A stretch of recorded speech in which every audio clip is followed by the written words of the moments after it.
Hi, I'm Tom Lydon, editor of ETF Trends, here in Hollywood, Florida at the ETF.com conference. And I'm here with Debbie Fuhr, who's the founder of ETFGI. Debbie, thanks for stopping by. Thanks for having me. So, Debbie, your organization is one of the preeminent organizations that monitors assets, flows in ETFs, new products.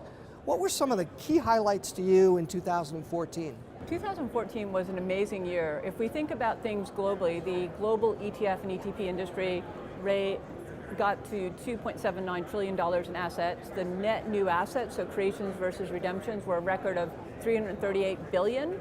And what we saw was money was going a lot into the US, but we saw a significant increase in the amount of money going into fixed income. So we're seeing investors are using ETFs for many asset classes. And in the US, we saw that the ETF industry broke through the $2 trillion milestone. And when we put that into perspective, it took the mutual fund industry 70 years. ETFs in the US have done it in 22 years. Wow.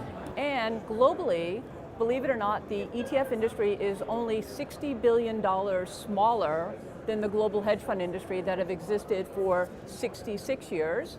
And 2015 will mark the 25th anniversary of the launch of the first ETFs. And you might say to me, that was Canada, right?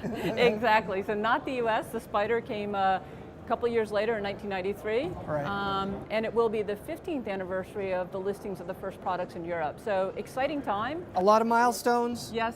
Okay, so one of the big areas was strategic beta, smart beta. Is it really growing that quickly?